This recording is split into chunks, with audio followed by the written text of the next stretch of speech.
Hi,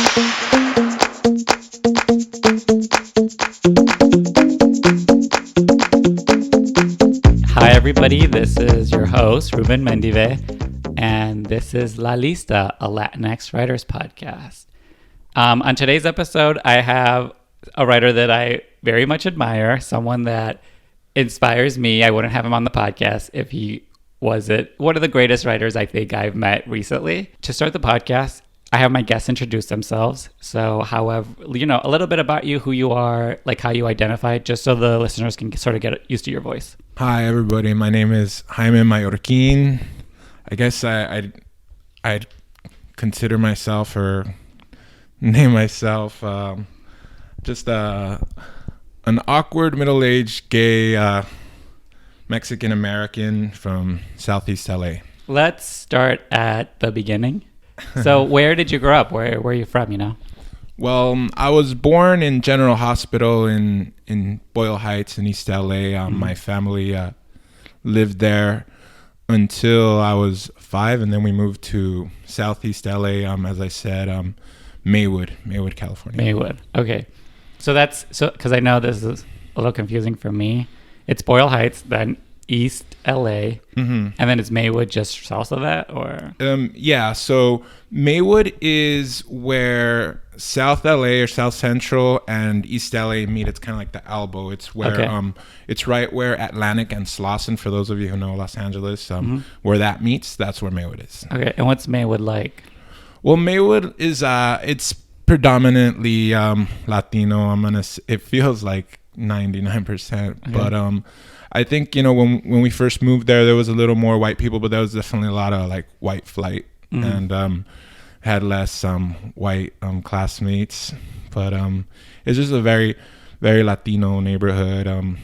Lower class, I don't know. Working class. To me, it was just like the suburbs, but there were some gangs, but also those kind of went away. Yeah, and so when you say suburb, is it a lot of like single family homes or apartment buildings? Or? No, there's a lot of apartment buildings. I think there's some statistic that says that Maywood is like one of the most densely populated for its size cities in maybe the country, maybe California. Okay. I don't know. And it's its own city properly, like? Yeah. It's Maywood's its own city. I think it went bankrupt a few years, but I don't know. It's got its things. I think we were on the newspaper once for one of our officials saying it was like a sanctuary city for illegal immigrants. Before that was like trendy. Yeah. And okay, so like, what's your family life like? Like your siblings, your parents, what are they like? I am the youngest of 4 children. My parents are both Mexican. My mom was from Sinaloa. My dad is from Nayarit. He lives there now. He's retired. Oh, cool. They came here and met here, and they had four kids. My 2 sisters are older, and then my brother, and then me. And what did they do for a living? What do they do? Yeah. My dad hangs out with his cows. He has property over there in Nayarit, in his rancho, and so he does that. He breeds cows. I don't know. No, he doesn't breed with cows, but he breeds cows. And not that I know of, and I hope not. But my sister is a nurse. My eldest sister. Then my other sister works for HR for Enterprise Cars, and my brother is a segment producer for ABC, Ion LA, and Vista LA. Okay. So you said your parents moved here. They met here. Like, how does your dad have like a ranch in Mexico? Like, if he moved here, like when did he move back? And what was that timeline like? Okay. Well, I think from what I hear, I don't know if it's true. Sometimes people lie to you, but from what I heard, I think the government had given certain properties to people back in the day, and my grandfather had certain land that was given to him, and so he gave it to split it amongst 3 of his sons, and so my dad had a plot of land that was his, and so he always, when he came over here, like many immigrants are like, one day I'm gonna go back to my country, I'm gonna make a little money and go back. And our whole life he wanted, to go back, and we're like, no, F Mexico or whatever. And I don't think that anymore, but but well, yeah, he's your dad, you want him to stay here. Yeah. And so then, at some point he was able to, I think he retired a little early, and he took my mom with him, and he had his land, and he had built a house. He had saved some money and built a house over there in the bigger town near there. And they lived there for a while until she passed, like a year later. But yeah, so he some of the money he saved, he invested it into cows, and he had cows before that. That's cool. I love that.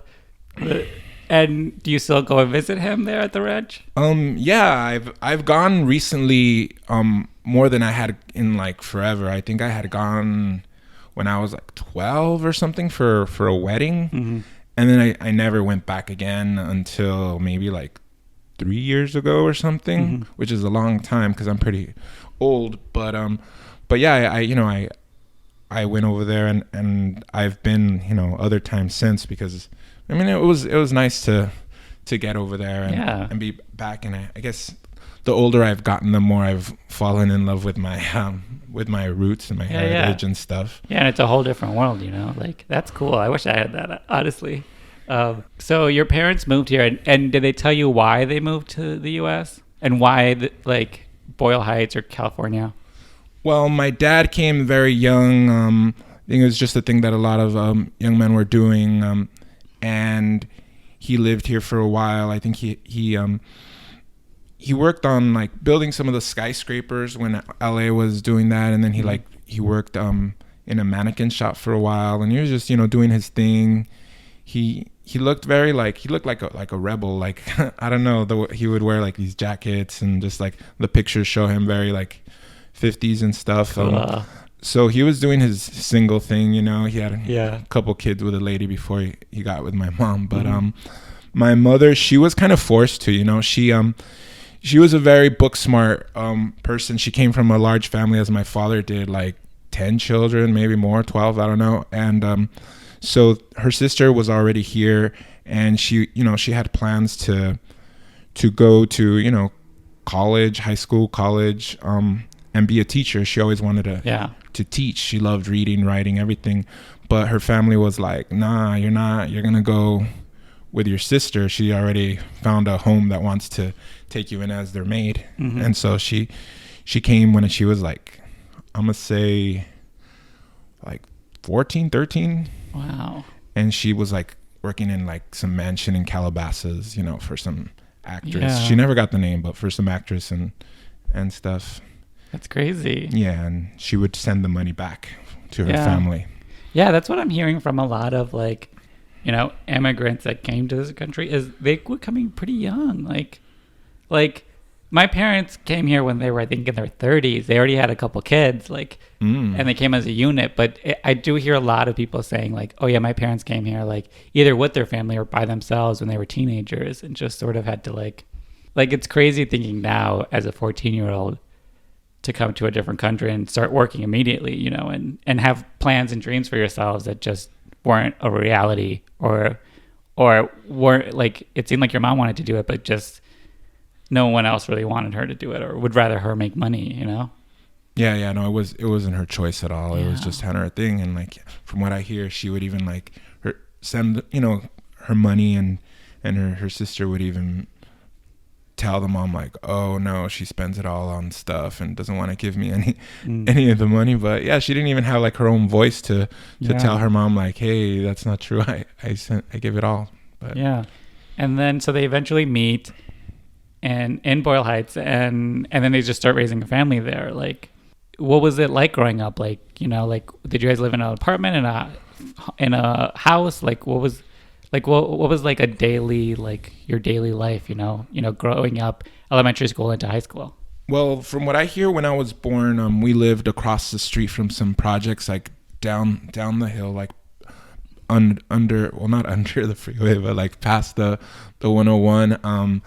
across the street from some projects, and it was very, it wasn't the best living situation for sure. Like I even got sick. I almost died as an infant.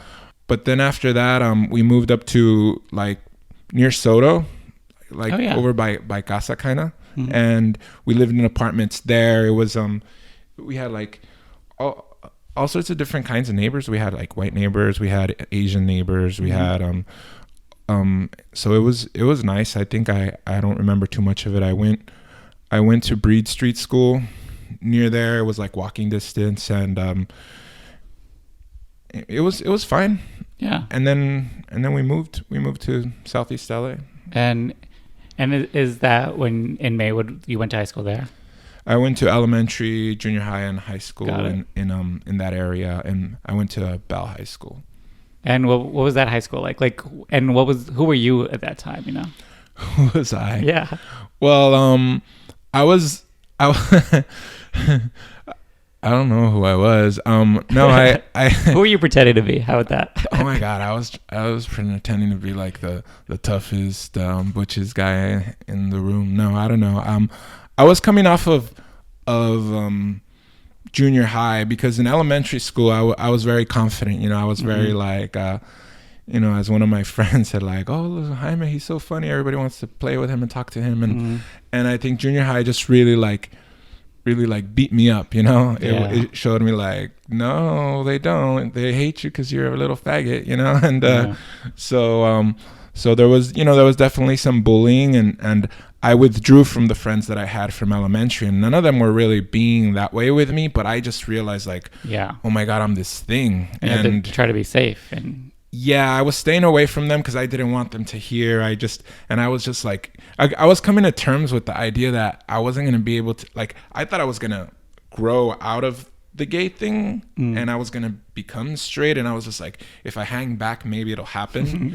And it never happened. I was just like, oh my God, I want to do things to these guys, That's funny. So then, as I came into high school, I had gone away for the first year to on a bus to like this college bound thing away. And so when I came back, some of that first year was awful. I was by myself, and I was just like, I don't know. It was a tough year for sure, And then these elementary school friends, some of them, they pulled me. They're like, come on, you're Jaime. Like, come over here. Stop being dumb. Stop being a fag. Well, they didn't mean it literally, but they're like, stop being a little bitch and stop pretending like you don't know us. Come hang out with us. And they took me in, a lot of them, and so I was just like, oh, I guess I'm just like a beer drinking, macho. Well, not macho, but like I was, and I felt accepted for the most part. There was a lot of, homophobia being thrown around and stuff.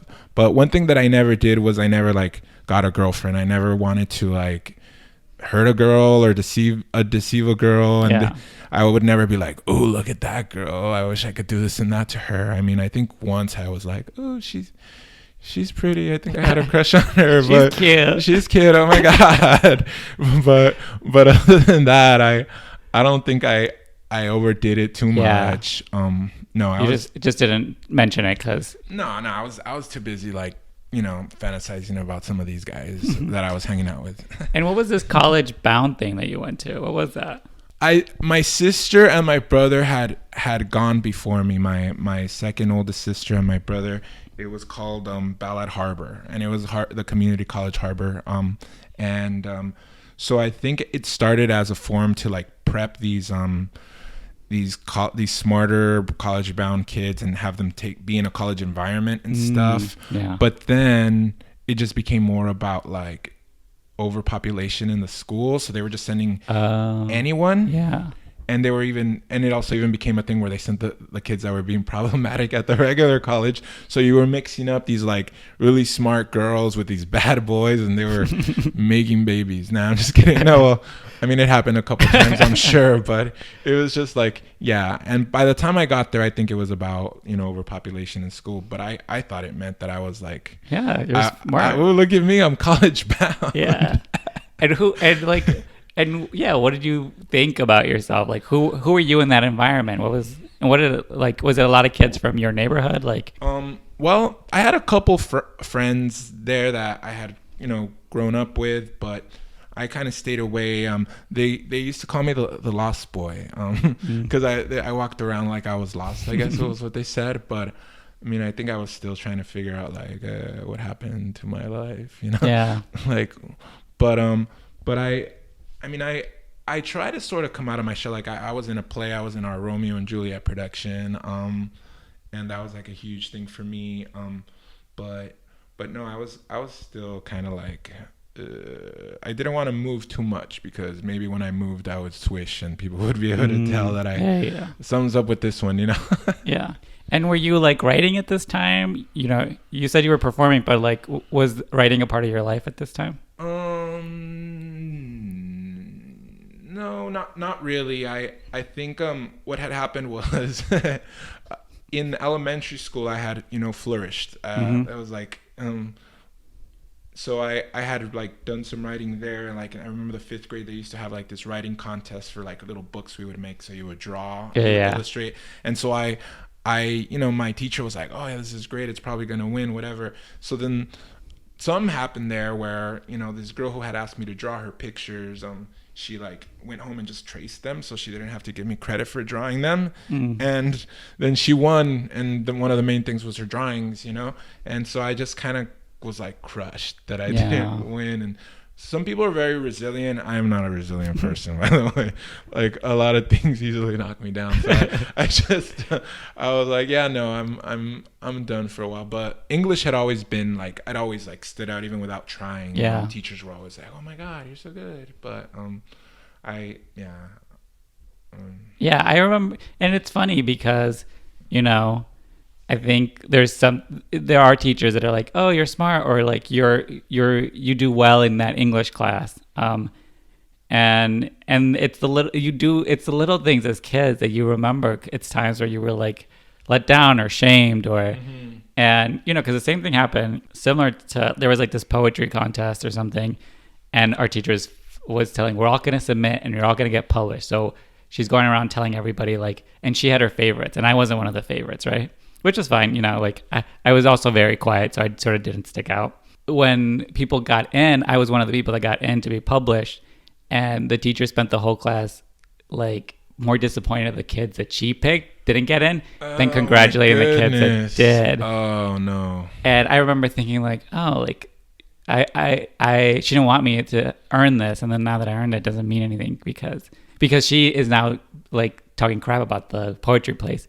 And then even looking back now, I'm like, they publish whoever, they just want you to buy the poetry book. Yeah. Like, this is a scam. How do I know that as a like 20 something and you don't know that as a 40-year-old teacher? Like, they're just scamming us to buy these poetry books because I did buy a book. They engraved my name for extra money, and I don't even know if I have it anymore, but it's like this whole thing was a scam, and I feel bad that I got in and I wasn't even like, so it is those things. You need to like be like, it means a lot when you're a kid and you're like trying to like express yourself and have people notice, because yeah, no, for sure. I even like found a Polaroid. I think she was trying to make me feel better because she's like, well, I thought you should have won. And she's like, I'm going to get you one of those like certificates that say, super story writer. Yeah. And then they would post those in like the main office, and at the end they would give them to you. So I found one, and I have this little like button that says super story writer, and it's written underneath my name, and my face is just still sad. And it's just like, oh my God, you've always been such a goth kid. It sticks with you. So like towards the end of high school, like what were you thinking for what you were going to do after? Like, what was that time like, were you thinking about it, I had really neglected, school. So I think I was more worried about maybe it's an excuse, for sure. Like looking back now, I realize it was an excuse, but I think it was just one of those, the story I've kind of told myself that I'm now getting a handle on is like, I just was like, people were like, I'm the first person in my family to graduate from college, or I'm, the first whatever. And so my siblings had already done that. So I was like, okay, my brother already, went to Berkeley. I'm not gonna beat that. My sister, Cal State LA. She's, So I was just like, well, what am I gonna be, like the first, like, gay? But like, no, that the family was not. Well, you had to come out to do that. Yeah, so I'm not gonna do that. So I was just like, maybe I could be the first not to. So. And also, like, I think I was so focused on trying to hang like another excuse to fit in with these guys, and we were doing a lot of like ditching and drinking and stuff. Yeah, because you said you were neglecting high school. Like, why and what were you doing? I mean, I would ditch sometimes, and I would I don't know. I've always been a little just like my mind wanders and stuff. So whenever I gave just some effort, I would always do really well, but sometimes I didn't get there. So I would miss some classes, and I don't know. My video production teachers were the class that I actually did the best in, that always gave me, A's and everything. He was even willing to and he was telling me like, hey, get your act together so I can give you a scholarship for college, And I was just like, yeah, but I barely squeaked through with a graduation.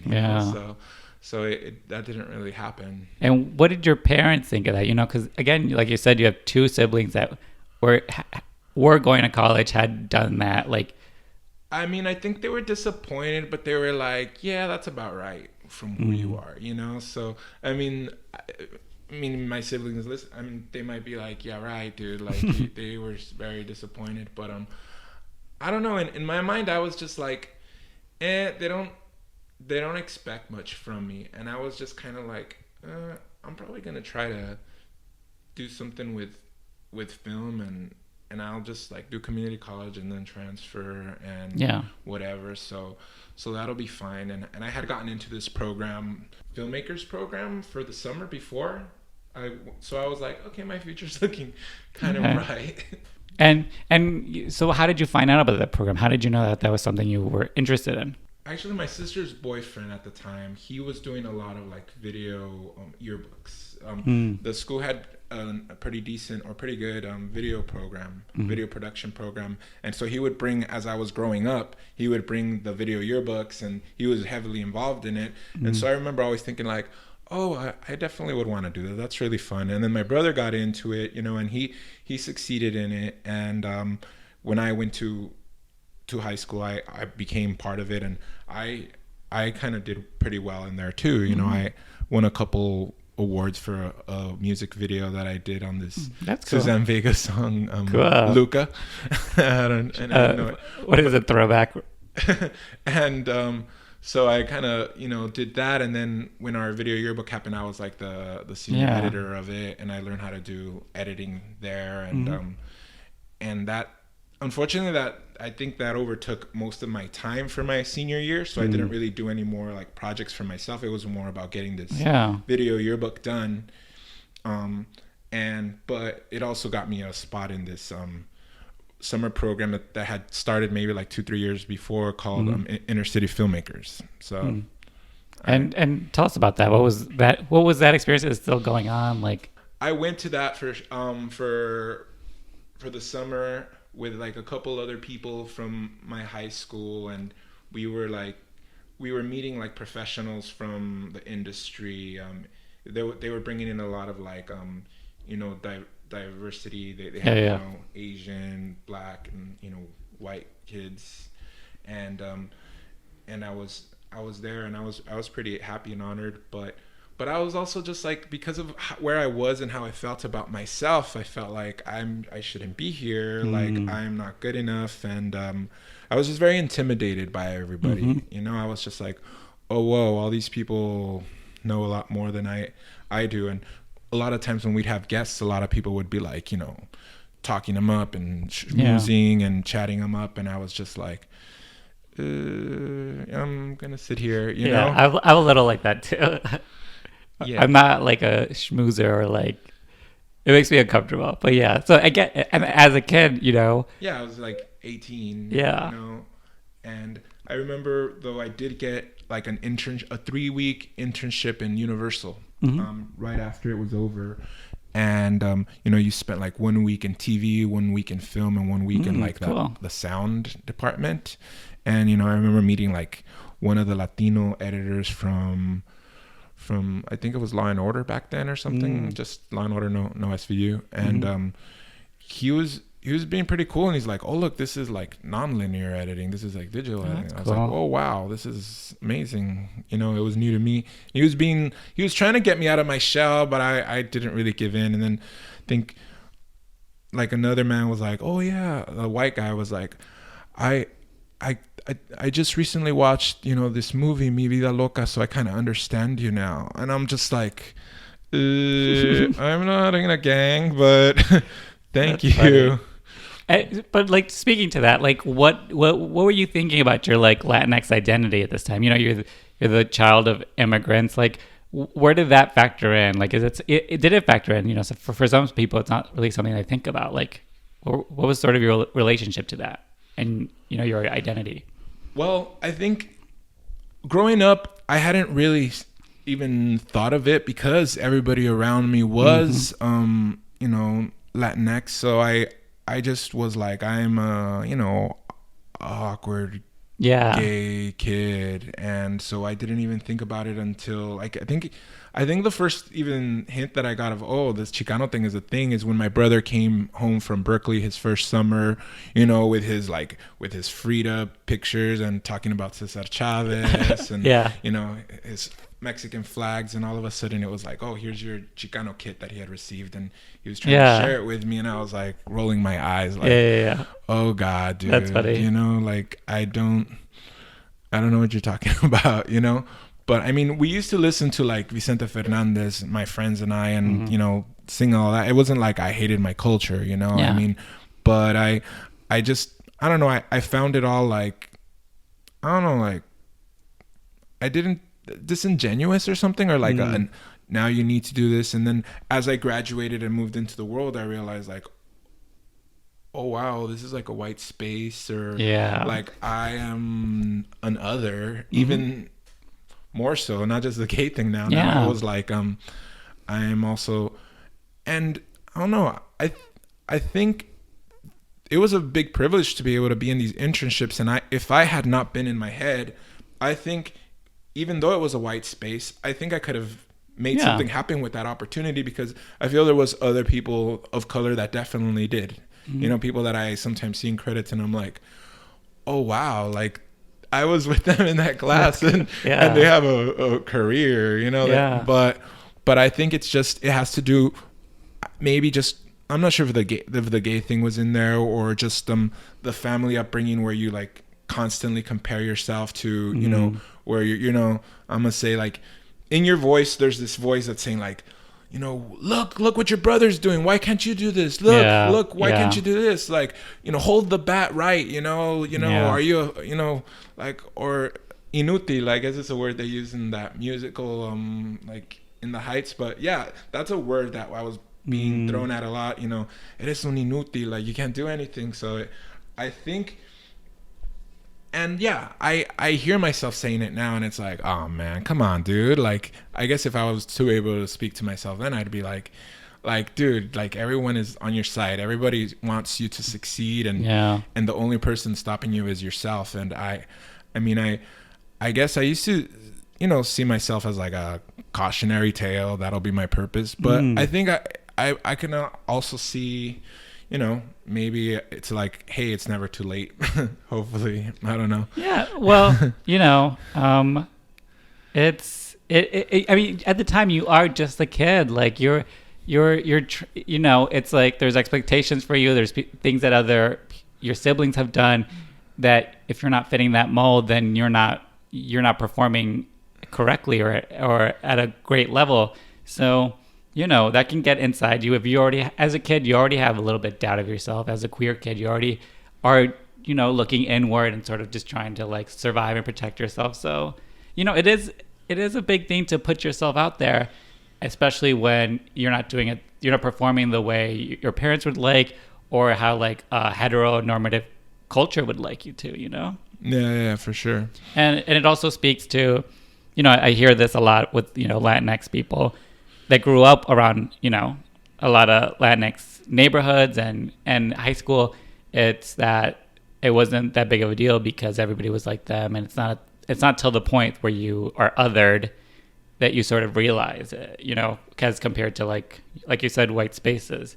And that's probably maybe something your brother went through, you know. He went to Berkeley, very white space, you know, like, and I'm sure either at the time, just what was happening at the time, or how he had to react to that. You know, he embraced his Chicano-ness because, like, Berkeley's no joke. It's a very white space. You either fall in line or you distinguish yourself and who you are, and you're proud of it. So, and I get why him coming back and seeing you you'd be like, well, what? Like, you are performing your Latinx-ness in how you've grown up, and he's performing it in sort of like a reaction to Berkeley, you know? Yeah. And at the time, it just felt like overcompensation. Yeah, I mean, I think that too sometimes about other people, like, you know, because again, it goes down to the conversation we have of like, you're not like Latinx enough, you're not Mexican enough, you're not all these things, and it's like, when are we going to be comfortable in our own way of performing our identity? Because again, your brother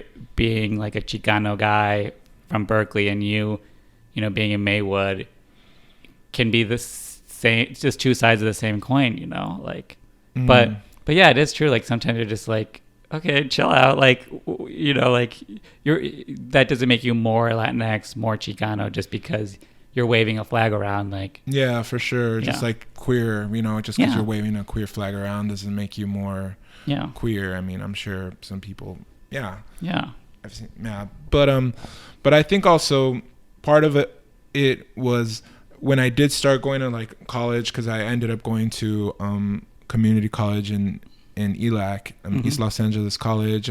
When the Mecha people would come out, I remember, you know, they'd stand up, and at first I was like, all right, cool, you know, they're speaking for us. But there was something about like how all the people would gather to be like, okay, what are these gonna say? It would be like blacks and Asians and how do you call it, white kids and us, you know, not knowing what they were about, and they were screaming like, the only people that belong here truly are the Mexicans, you know, and that then the crowd would start to disperse, like the black students and the Asian students and even like the Salvadorians and the other people, they'd be like, come on, these guys. Like, so I was just like, okay, so that's what being a Chicano is. And I'm like, I don't know if I want that. It's not, it excludes a lot of people. So I, for the longest, had a warped idea of what it meant to be like a true Chicano, that you had to, like, you know, downplay the rest of the people or something, or minimize them. So what did you study at ELAC? What were you doing there? I was just following some friends that I had crushes on. No, I'm kidding. No, that's dumb. No, I did a lot of general education stuff, you know. So I had stuff that I liked more, obviously, like my English classes were really good. I was actually, I've always been a really good student, and when I do try, and so my math classes were fine too. But honestly, it's not the best story. Like I was there like trying to help out my other friends, because I was like, I gotta help them get through college because they don't know what's up. So like sometimes when they'd be like, nah, you know, this, I don't understand this math class. Let's just go. And they were the ones driving. I didn't drive for a really for till I was like 24. I would be like, well, that's my ride, and I want to be with them. So let's go to like Tower Records. See, before there was like stores where they sold music. I don't know, and they were real close to the college, so we just hang out there and listen to music for a long time. And I just, you know, I never really, I didn't even finish. Like I went for a really long time, and then eventually I was just like, nah, I need to work. Who were you at this time? Like, how did people see you? You know, like, who was it? Like, oh, there's Jaime, like, or Buddy. Like, if someone was walking by you guys, like, how would they describe you? You know? Well, I had a core group of friends that I was with. You know, many of them were from my elementary school days, and there's some other ones. They used to say that I was goth just because I would wear a lot of Cure shirts, or, you know, I guess Morrissey, not really, but not back then. And so I was just the weird, the awkward, funny Jaime. My guess heavy, like my weight has always been an issue for me. It kind of has fluctuated up and down most of my life. I don't think they really saw me. I don't know. I would record a lot of like our gatherings, so a lot of the times I think I was trying to hide out behind the camera, and more like watching them live. But yeah, I mean, I guess they knew something was weird about me, because I would act up sometimes. I would get upset and I would like walk home from places, because again, I didn't drive, so I guess they kind of saw me as like the dramatic one too. And were you writing at this time? Like, did you have an outlet? Was it film? No, I was just more filming. I wasn't really writing for a long time, because again, like when I went to middle school, I noticed like that the arts were gay, or that's what the kids were saying. And so if I did anything creative like that, although I did do the video production thing, but some cool people were doing that, so that was okay.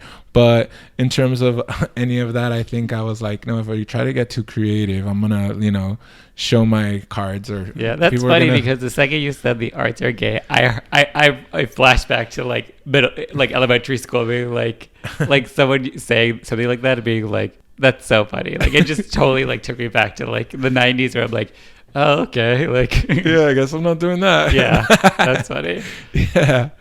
So, I think that's what mostly it was. And I did take a couple acting classes, but again, I don't know, because I think I was naturally, I'm an extrovert, I think.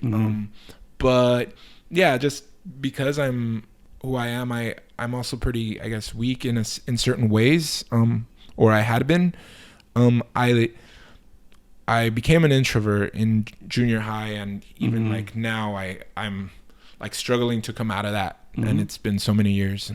So you said you didn't finish, at ELAC, like, and you said you were working. Like, what were you doing for work? Like, what were you doing?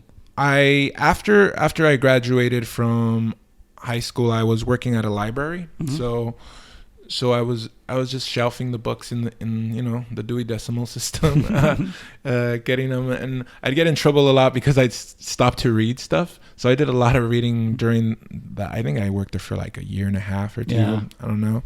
I was there fighting with the librarian because she didn't want us to help the Spanish-speaking people find the Spanish area, because she said she was the librarian and she needed to, even though she couldn't speak Spanish.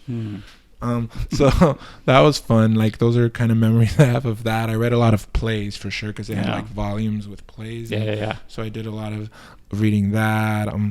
And then after that, I worked at an elementary school. Though they were looking for someone to help with this new program they had received some monies, and they had bought editing equipment, and they wanted someone who knew about, that stuff. So I was able to help, create the program and the curriculum for using video in the classroom. And so we actually won a couple awards the couple of years I was there for video in the class. They were called the Vic Awards, video in the classroom, for like 3 different videos that we did. And it was cool because we beat out some schools where like the parents were like in Hollywood and stuff. Yeah. And it was just because of like our creativity, and we did like a poetry video. It was called The Spider and the Fly, and I used like the song Lullaby by The Cure that had kind of like I think it was even inspired by that poem, coincidentally. And I made the costumes for the kids and kind of rehearsed them, and it was just like right up my alley, and it was just a great experience too. And then after that, I think the lady in charge felt like I was like too in it, so she tried to get more in it, because people were like, "Oh, what did you do?" And she was like, "Oh yeah." So the next year, she tried to get in there, and it didn't really work out. So I just became a regular TA for kindergarten, and right away my high school video production teacher was like, "Hey, I'm I'm losing my TA. Can you come and be my aide? Mm-hmm. You know, he's like, I'm going to retire in like 2 or 3 years. So please come and learn everything. So when you graduate, you can take over for me. So I became a TA for high school for a while. And we were, you know, doing a lot. That was also a lot of experience because I was working now with high school students and helping them write scripts and short stories and film them and edit them and, you know, teaching them the camera work. And we also had like a show that we would broadcast to the school, and we would just come up with funny stuff to do there. And then I left that. I also worked at a freight company, FedEx Freight, unloading these huge trailers in Whittier. And that was great because it kind of helped me get in touch with my masculine side. You know, I was able to show my dad, like, see, I can do this man work, you know? And I was like, yeah, I'm proving something. But after a while, I was like, all right, I'm tired. I think I proved my point. After like 3 years, I was able to, I'm rushing through my jobs, but then I was able to get a door open for reality TV, logging and transcribing for an MTV show. Well, a bunch of different shows, you know, but mainly I stopped on a show called The Challenge, which is like a spin-off of The Real World. Oh yeah, I remember watching a couple of those seasons. Yeah, so I was transcribing that, which means you just kind of like summarize what's being said in all the raw footage. And from there, like a Latino who was one of the like in charge people of that post-production, he saw something in me and he's like, oh, take this test so you could get a promotion to move up and be like a dailies editor. So I was able to do that. But then this is where the then I don't know, I was very like nervous because one of my bosses was just like asking me to do stuff, and I don't know, I just again felt like, oh my God, they're gonna realize that I don't belong here, you know. And I think I ended up getting like gallstones or something. Wow. And I had to miss work, and they were very upset. Like my boss, the demanding one, he was like, oh, well, you're gonna miss. And I'm just like, yeah, you know. And so then when the next season came, because those jobs are very like season to season, they were like, oh, well, we're gonna give your job to someone else, you know. But they just moved in from, there's a lot of transplants. I noticed that Hollywood is full of people that transplant over here. There's hardly any, I hardly saw some Latinos. I did see some, but it was rare. And mostly it's just, you know, people from the Midwest or people from all over the country trying to make it here. And they're just so positive and optimistic and believe in themselves. And I guess for me, it's like, I'll just drive like a few miles home, you know, and I'll be okay. But them, they have a lot in, you know, invested. Oh, it's a big decision to like move here and then survive, you know. So they had more, I guess, more drive than me, and I was, I guess, demoted or put back where I was, and then I worked, you know, for the Amazing Race for a while, transcribing again. But I don't know, the fact that they didn't rehire me again just totally broke me for a while, and I was just like, I guess it just means I'm not meant to, you know, a lot of bigger, better people are here, and I'm not meant to do this. And I let that kind of knock me down. And so that's what I did for a living, I guess. Yeah. And when did the writing come in, you know, like? Well, one of my friends, my friend Jasenia, she was taking classes. She's always been very like into the arts. She's done poetry. I used to go see her do poetry through the years, and she started taking acting classes at Little Casa, and then eventually writing classes with Josefina. And she's like, come friend, like you're always at home, come do this. And I'm like I need a buddy to come to this class with me. I think more than anything she just wanted to, like, because she knew that I was artistic and or into the arts and writing and stuff, and so she wanted to, but she's like, just come by. And I'm like, well, I'm not a writer, you know. And she's like, well, yeah, you mean you don't have to participate, you could just come and watch. And how old were you at this time? Oh, this is where my age comes up. I think I was like 35 already. Okay. Yeah, well, this is just for the listeners, just so that So if there's someone that is 35 being like, well, I can't be a writer, I haven't, Yeah. And that's the thing. I think for the longest, I was always like, it would have been nice to have done it maybe in another lifetime. I think I've said this to several people. But it just, this life I didn't do it. This life I was whatever. But yeah, it was nice to be able to discover this. So she invited me over, and I was like reluctant, but then I came into the space and people were so friendly and they're like, oh, welcome, this is your first time. I'm like, oh yeah, I'm just here to watch. My friend Jasenia, she invited me. Yeah. And then, I paid the, $10 donation. And then the class was starting up and she texted me and was like, oh, sorry, friend, I'm not going to make it after all. I hope you're not there, Yeah. And then I'm like, and then, so then all these people are handing me their scripts. Are like, okay, you're going to read the main character on my play after class. And I'm just like, no, I don't read out loud. Like, Yeah. So then, but I stayed. Yeah. And I never left, I loved it. And I didn't write for a long time, but then towards the end of the class, Josefina was like, hey dude, you write something. So I'm like, okay. So the next week I brought something and they had somebody read it out loud. And I was like, whoa, like, because it was a very personal piece. Yeah. And in the past, because I did take a couple creative writing classes in ELAC, and once I had to read them and people stared at me, I was just like, I'm exposed. So I would retreat, But this time, I don't know, because I knew the people more and I had heard everybody sharing their personal stuff. And because of the reception and, the feedback, I was like, whoa, that's awesome. And so, yeah, I stayed after that. And so you've taken the class, and then what did you do with the writing? What was the next thing after the class? Well, after the class was another class. There was a teacher, Margarita Medina, who was also teaching the class. And in that one, I was like, okay, because at the end of Josefina's class, they had a reading, like they got actors and they had readings of the pieces, and a different person read it.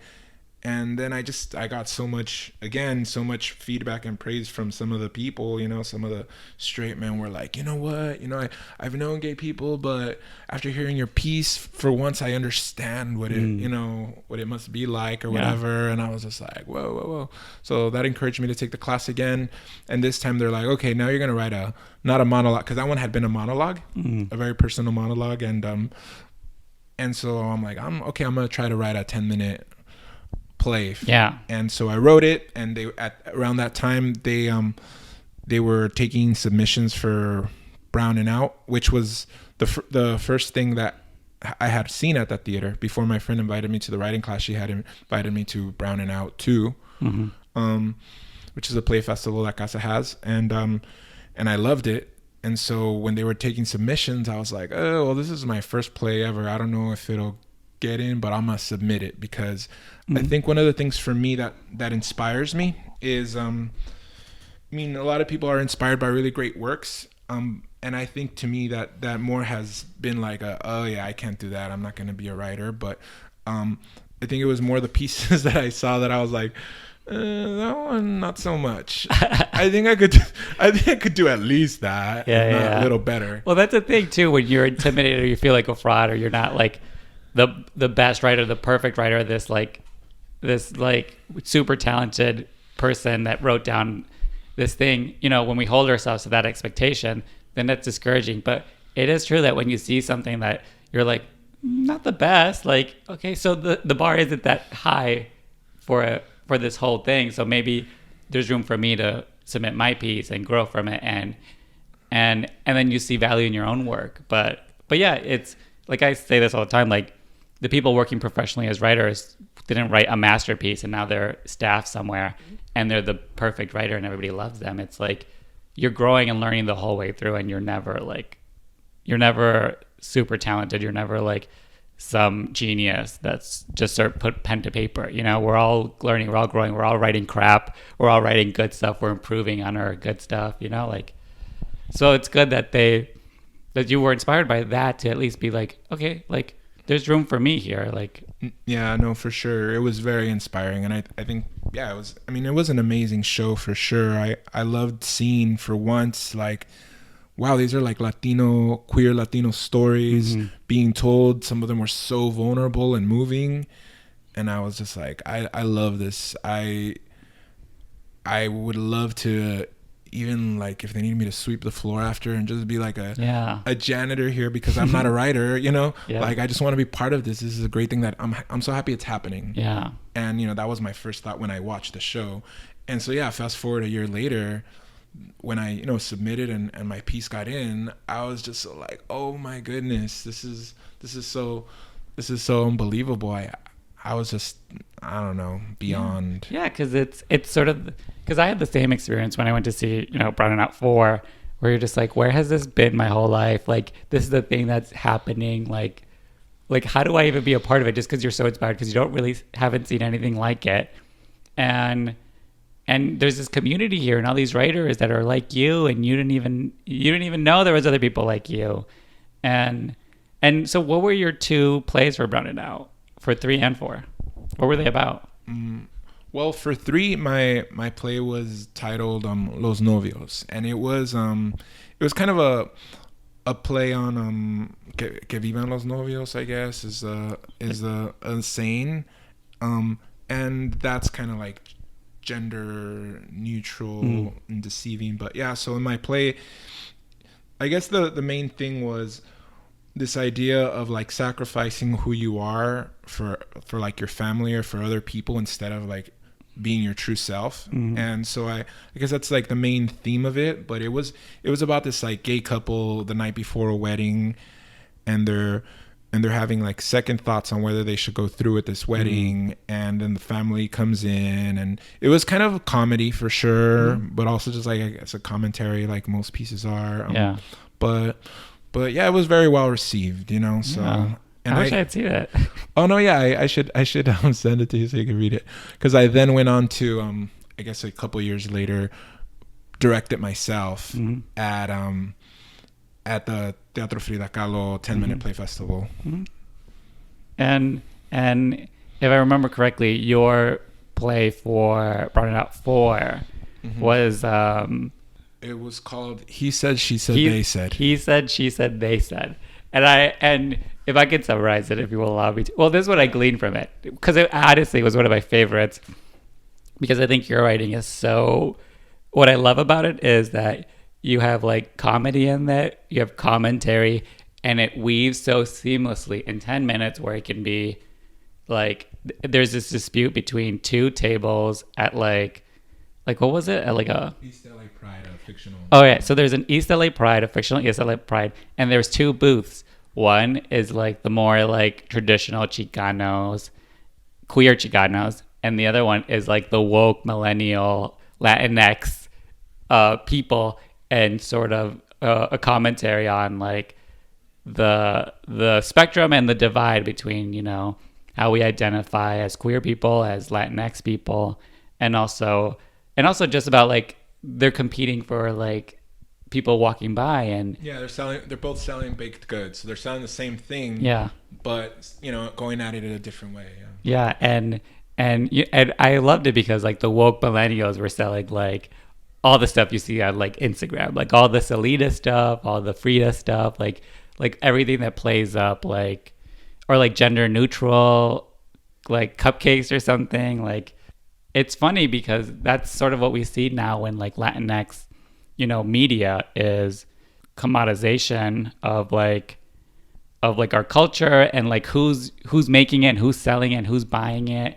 And I loved it because it just spoke to such a like again, like we always talk about, like a unique like theme within our own community about how you identify and what's on where on the spectrum you identify. And I don't know if you want to talk more about it. Like, what were your intentions, Well, yeah, I guess that's what it was, because I've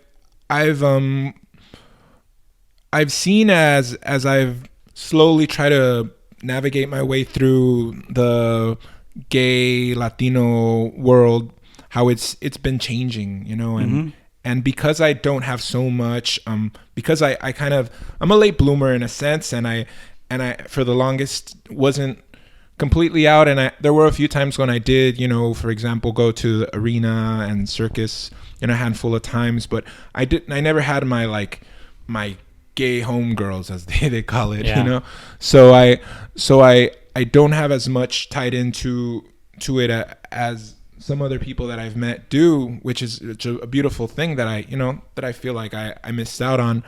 But there's also, from that generation, more of a hesitancy than I think I have in embracing what the millennials are bringing in, the Latinx thing. I think I could see both sides of it, and I think that's something that a lot of people can do, but it's something that I pride myself in, for sure, in most things, that I could see both sides of the coin on, or the argument. And so I wanted to kind of definitely touch on that and give both voices, their credit. Sometimes it is a little extreme, millennials, but also I think we need to evolve as people, and we need to evolve as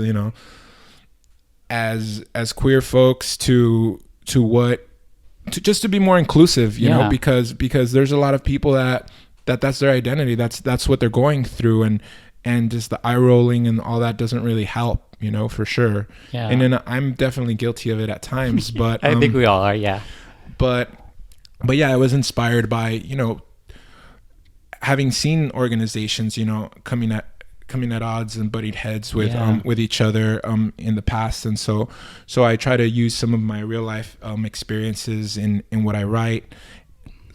But it was also just fiction and a great opportunity to just have fun with it, and but at the same time show both sides some love. Because I think you definitely opened the dialogue, because I know there's people that say that like roll their eyes at Latinx, roll their eyes at queer, roll their eyes at like LGBTQIA, and then I'm sure I'm missing some of the letters in there. And it's people within our own community that roll their eyes at that, and sometimes we're even guilty of it doing too. But and every time that happens, I'm just like, oh, there's viejito, like get with the times. Like, what do you like? But again, it's like this is a new language, a new identity we're sort of forming, and we can't be so angry at the older generations, which aren't that much older. Mm-hmm. Like 10, 20 years, like and the language is changing constantly for not doing something or identifying, again, because it's all about our own identities, identifying for a way that they have for 20, 30 years, like the Chicano identity, growing up, I had never heard of it because I'm from Chicago. So anytime I would heard Chicano, I'm like, wait, is it just like Mexicans from Chicago? Like, and of course we didn't learn about Cesar Chavez in our history books, or we learned a lot of Chicago history, not a lot of Latinx people in it. Yeah. But like, I don't identify as Chicano just because, to me, Chicano means like first, second generation Mexican, and I'm an immigrant. Like, that doesn't feel right to me. I didn't grow up with it. So, but then there's other people that say, well, if you're like, is it exclusive to Mexicans? Is it exclusive to first, second, third generations? Some people just see it as a very political term, like I'm a political Latinx identity. It's Chicano or Chicana or Chicanx, like, and again, those, Chicana, Chicano, Chicanx, those Chicanx, I'm sure is very new. Like, yeah.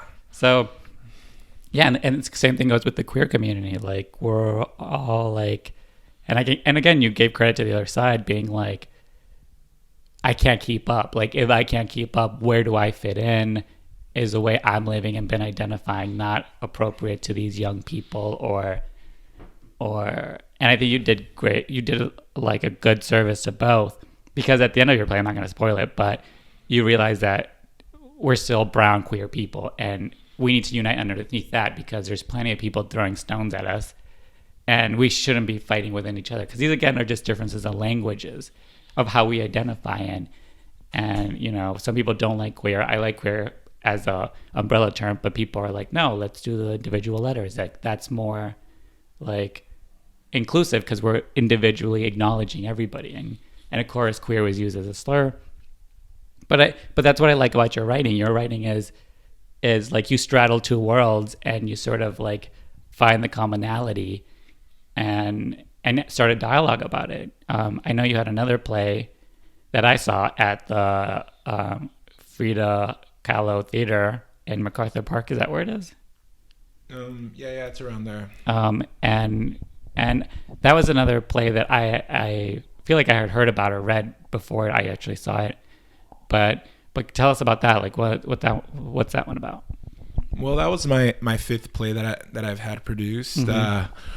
Humble brag. You're not that humble. As a playwright.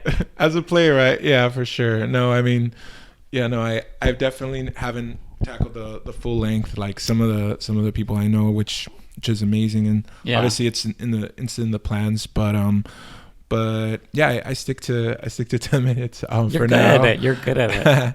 And this one was titled Real Men Love Women, which was kind of a nod to my mentor Josefina Lopez. Real Women Have Curves. Yeah. But it was also just this examination of the idea of like, obviously you hear it and it's like, well, what do you mean? So gay men aren't real men or whatever. But it was just like that more on like, what is a real man, and what does it mean to love women? So it's kind of like cut in half, and it was, I think, a piece that I wrote. I wrote it a while back for a thing that we were having, a monthly show that we were doing at a space also in Boyle Heights. My friend Lauren Ballesteros used to lead it, and it was called Naked Stage, where people could like try out their work, and she would have themes. So the theme that month had been like hard and soft or something like that. And so she's like, help me out and have something. And so I wrote it because it was an assignment, and it's changed a lot since, but the main idea, and as I tackled it to actually be fully produced, I realized in a sense it was like my way of saying like goodbye to some, I guess, old friends that weren't able to evolve. Meet you where you were at. Meet me at where I was at. I'm not saying that they're less than me or anything like that, but I'm just everybody outgrows friends, whether you're queer or straight or whatever. And sometimes when you come into your queerness, someone's not ready for that. And I don't think it's too much of an FU. There's a lot of love there for sure, and there always will be, but it was also in a sense like a goodbye to the man that I wanted to be, that I'm so glad that I'm not now, you know? So because just to summarize it, it's about two men, one gay, one straight, and they're hanging out celebrating the straight one's birthday, and the straight one's talking about this girl he's broken up about, and he's got like someone else on the side, and it just comes up in the conversation that the straight one says to the gay one, well, you don't love, you don't love women like I love women. And he's like, yeah, but I still love women, I respect women. He's like, yeah, but like I think he says it like real men love women. And it's that thing about like, again, you did so well where you like you talked about how like someone's queerness as a man disqualifies, or like a male person's queerness like discounts their manhood, who they are as a man. And I think that's important because it speaks to like sexism and misogyny, not within two different kinds of men, and also in the queer community. Like I think a lot of the hate that comes towards queer men is like, you love men. Like straight people see it as, oh, you as a man love another man. Men don't do that. Men love women, and why would you want to be like them? And I think that's one of the core thing of it, this toxic masculinity, that it's like what another man loving another man is a betrayal of like manhood, and how casually these two friends can just be talking about it. And I'm sure the queer friend has heard this multiple times before, and he's just like, what do you mean by that? Like who, like you don't get to decide who I am as a man because of my queerness, Yeah, for sure. I think it was the dialogue was from a lot of conversations that I had actually had with friends. It brought up the trans issue, and about, I think just the way men judge. They're like, oh, they bring in religion suddenly these like misogynistic, like, I guess fuck boys or whatever. They're like, oh, well, you know, in the Bible it says, you know, not to be with, you know, men, or it's, you know, it's like, when's the last time you went to church though? Yeah, when's the last time you went to church? Or even if you did, you know, I don't know, you're a freaking hypocrite. Yeah. But also I think this idea of like, oh, you know, to not be happy with the body that God gave, that you're born with, you know, that's blasphemous or whatever. That's wrong. Why are these people changing their bodies to be this other gender? Like that's, so it was kind of like, I wanted to, I guess in the 10 minutes I tried to squeeze in a lot of frustrations that I had. And there's just this idea of like friends that are allies still calling each other gay or making little gay jokes, you know, and this idea of like, oh, well, no, but we're still supportive of you, so why are you offended? And you're like, oh, like, I tolerate you, I'm not beating your ass right now, why are you like, I'm a friend. I'm like, friends don't need to tell each other that, like, being gay shouldn't be an insult. You know, it shouldn't be the way you bring someone down, you know. And, you know, I've had this discussion with a friend, and he's like, well, yeah, I see what you're saying, but at the same time, it's not so much about being, you know, gay. It's more about calling someone something they're not. Like, oh, you're a Republican. No, I'm not. You know, I'm not, you know. And I'm like, well, no, I think it's the intention. It's the intention. And if you're saying that and you're still like, oh, you're my good friend, then that's fine, but I don't want to be friends with you anymore. Yeah, because like words mean things, you know. Yeah, like, words mean things, and I have had to cut off some friendships for that, and at times I'm like, oh, am I being like kind of like the millennials and being too sensitive?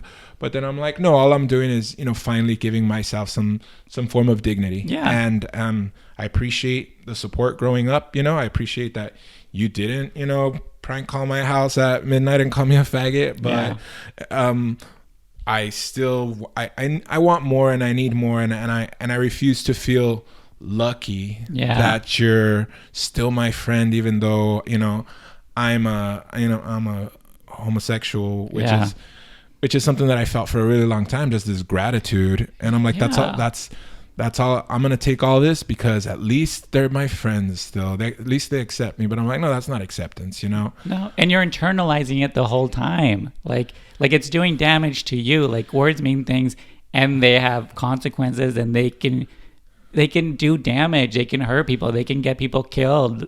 The like flippancy that you have of who I am is not only like insulting, but it can be deadly. Like, and why would you be with someone that's constantly perpetuating something that's toxic? And it's like, and you know, this happens with friends, it happens with family members. Like, it's a thing where you just have to be like what's it worth to me? And if it's not acceptable, then, you know. And by the way, if this is what they're saying to you, to your face, like, I can't imagine what they're saying behind your back about you as a queer person, you know, like the fact that their front is to you, well, I'm tolerating you. It's like, okay, but what do you, and also this isn't just about me and you as a friend. Like, what about other queer people around us? Like, oh yeah, and I think that's what it's been. It's been like, I remember a buddy of mine was like, you know what I like about you, Jaime, is that, you know, you at least you're a little more, you know, discreet about your sexuality. You know, you pass. People can't just tell by looking at you right away. And, you know, I mean that's arguable. I don't know how good I am. People tell me that too. Sometimes say that, like, oh, you passed, and I'm just like, don't ever say that to me. Like, I don't take that. First of all, I don't want to hear that. Secondly, that is not a pat on my head. Thirdly, fuck off. Like, like, you're not like them. I'm just like, like, who are you to decide who I'm like and who I'm not like? And also, like maybe I'm not like them because I've internalized so much shit that I'm trying not to be like them.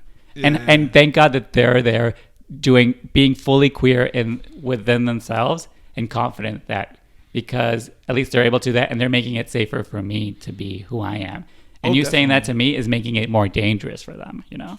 I definitely agree. And I think being in this group, because the first time I did Brown and Out, it wasn't so much of a community as it is now. You know, at the first time it was just like submissions, and it was a great experience. You know, I've told you how I felt about it, but now what, you know, Patricia and Abel and, you know, them, Yeah. what they've created. I've just gotten to interact with so many queer people Yeah. in a place that's not as intimidating for me as like you know, like the gay club, which Yeah. is super intimidating, and, you know, I don't know, I guess it has a fame of being superficial, but you know, people have families there. I didn't. Well, again, it just might not be your scene. You at a bar might not be your scene, but you at a queer Latinx theater space is totally your scene. Yeah, with you a know? bunch of writers who are like being vulnerable. Yeah. That's a beautiful space, and it's allowed me to overcome some homophobia that I had, you know, even after coming out, because, you know, I came out at the age of like 23, and then I kind of went back in a little bit. Well, I wasn't like, oh, I got a girlfriend, but I was like non-practicing gay, you know? Yeah. Like, you know, so I was just hanging out with my straight friends, being like the quirky, chubby, funny gay friend, you know, but I wasn't like dating. I wasn't even hooking up, you know? I was just like coming off of like some heartbreak that I'm not going to get into, but I was just like, I don't think I want to do any of this. I think I'm fine for now. Yeah. But I lost out, and I lost out on a lot of valuable time, and this writing has just made it so much more like it's given my life a lot of purpose and worth, you know, at least for me. And it's as much of an accomplishment as I think I need. I mean, obviously I need to be more ambitious, and that's been one of my flaws, but what I feel when I get to produce a show and hear audiences reacting to like my jokes or any of that, you know, that's just so gratifying to me. You know, I don't know if I mentioned this, but for a year, Josefina talked me into hosting a storytelling event at one of her spaces, the same space where my friend would do the naked stage nights. So once a month I would host it. I was like, whoa, I don't know if I could do this. And she's just like, yeah, you know, let's use your awkwardness as a strength rather than a weakness. And even if you're going to be like the most awkward host, it's going to be the title of the show. It's going to have awkward in there. People could come up and share times when they've felt awkward, you know, because that's what makes us, you know, connect as humans, you know. So I did that for a whole year, you know, and you know, it did pretty well for a while, and then, you know, it tapered off, but I just like looking back at it, and it was such a growing experience being able to be up there and tell stories and hear other people's stories, connecting with them, because I think that's my favorite thing more than anything, just hearing other people's stories. It's like, oh my gosh, this is all I need in life. Yeah, because that's how I feel about you and like Patricia. Like when I hear your guys' stories, I'm just like, where has this been my whole life? Like, and it's like, how is someone able to articulate a world that I've never thought of, or so well articulate something that I've felt my whole life? Like, because again, like, you know, how you talk about like real men love women and the queerness factor. The same thing can be said for like Latinx identity, you know, like I'm sure we've all been told like you're not Latinx enough or you pass. And it's like, again, it's equally as damaging. It's equally as dangerous. Like, oh yeah. I have a friend who, he married a white Jewish girl from the Valley, and I think he met a family member of hers, and I think he said that he was there, and they were talking about music. They were talking, I guess he likes classic, like oldies and stuff like that, and they were talking about that, and then the man stopped and said, "Oh wow, Octavio, you know a lot about American culture," and he's like, I was born here, like, but also as a mass, like white heteronormative culture, you've shoved it down our throats also. Like, oh yeah, that for sure too. But it was just like trying to give him a little compliment, like, oh, you know, you're just good job. You're like one of us almost, you know. And it's but yeah, so same with that, where it's like, oh yeah, you know, you're kind of masculine, or I didn't know you were gay until you told me. And I think there was a time when I was just like, oh really, that's awesome. And we do that the same thing with like our Latinx identity, you know, because it's safer that someone rewards you for not performing it how they expect you to, than them calling you names, like ostracizing you, othering you. Like it feels good to be like, oh, you are just like one of us, you know. And it's fucked up that that's the way it has to. That it feels good for someone to tell you like, oh, I didn't think you were different. But it's like, no, my different is my strength, you know. Like for like, sure. This is who I am. Stop trying to make me to fit, you know, your identity and fit my like who I am and the mold of my personality as a relation to, you know, heteronormativeness, to whiteness. Like you know, for so long I think we've been shamed into trying to assimilate and be less of ourselves. And, you know, that's sort of what I like about like the new Latinx millennial people who are like, and also people like some of the stuff we talk about now, people have been saying it since the 60s. Yeah. And now I think it's just becoming a wider conversation. But like people knew in the 60s, like this shit ain't right. Like this could be so much better. But we, like the culture, especially I think the 90s, were so damaging in the sense that it's like, no, we should all aspire to this ideal Americanness that's, you know, and why would you want to be other, you know? Mm-hmm. So going off of that, what are you working on now? Like, are you writing anything? Are you? I think I'm done. You know, I think I wrote what I wanted to say. You bet. I hope you're kidding. I don't know. I can't tell right now. No. I think I heard someone say that, and it was a joke. But no, I'm plagiarizing. I think I'm moving on. No, I'm not moving on from. I'm not gonna write about queer stuff anymore. No, I think I always will. I think it's something I like to do. But maybe I want to write about my mother, my relationship with her, and yeah, like her death and I don't know, my almost death at the same emergency room in General Hospital. So I want to kind of like bookend that and go in there with kind of like the I'm not gonna say it was a tumultuous relationship that I had with her. We had a really nice friendship towards the end, you know, but yeah, you know, I was a bit of a pain, I'm sure, and I think we all were, yeah. And so, and you know, there was resentment and all that stuff, but I think there's these voices that I now realize are just voices that aren't real, and so I think I want to come at it now, having you know, lived 10 years after her death. I think Josefina or someone told me that, you know, that's how long it takes to be able to fully write about a trauma or step back. So she has some good gems like that where it's like you don't write it till you're ready to write it. Yeah. So I think maybe I'll write about that. You know, there's always other little projects that I'm trying to do. Definitely dark comedy is something that I'm inspired by. I'm surprised by that. Yeah, so yeah, I think there's several. If I was to write films or anything like that, I think I would want to do definitely that genre, you know, where it's real subjects that are usually not talked about, but put like a comedic spin to it. Take that out. That's your accent coming out. El spin. Yeah, you gave me beer. Nah, he didn't. No. This is a sober podcast. So a comedic spin to it. That's where the edit is. And then how do you call it? And so I don't know. I think that's probably what I'm moving forward to. I definitely want to do a full length play and maybe take something that I already wrote and make it into a full length, and also just, you know, support my friends and the festivals are doing. It's appreciated. Yeah, for sure. And I don't know. I'm really happy with what's happening in terms of like Hollywood or whatever. The stuff that's coming out.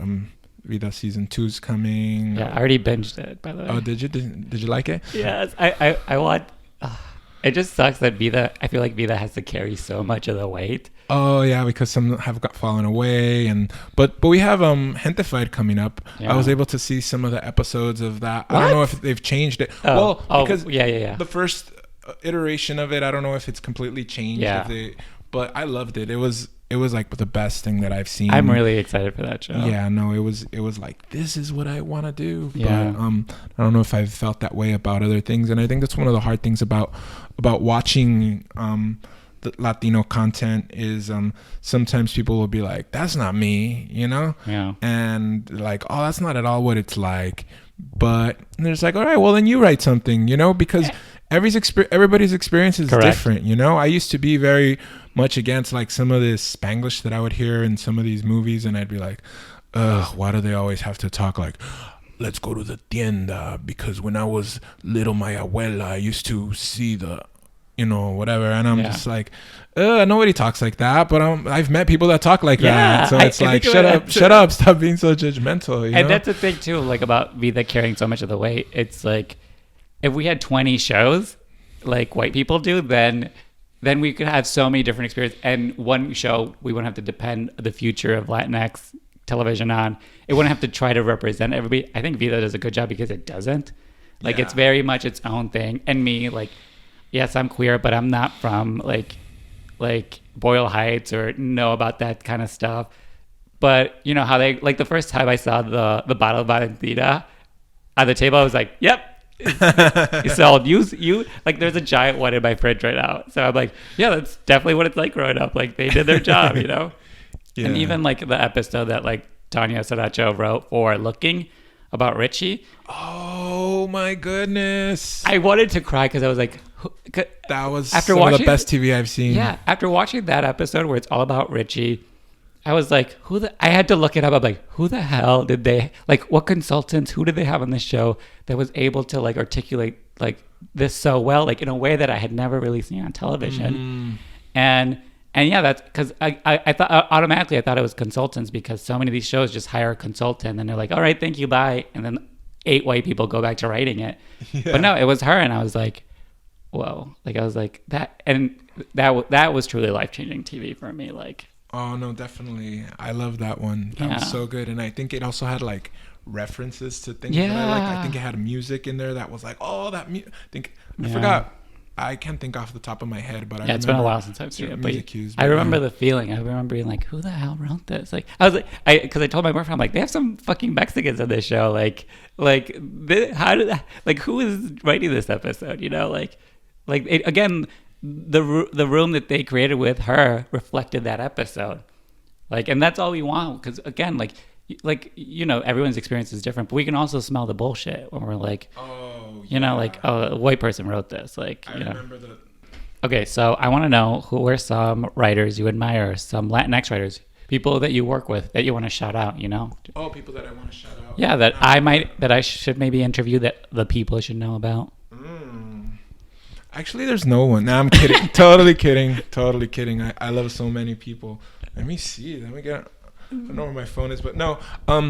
Well, I mean, there's a power couple that they recently left. Well, not recently, but they left, and they live a little north now. Mm-hmm.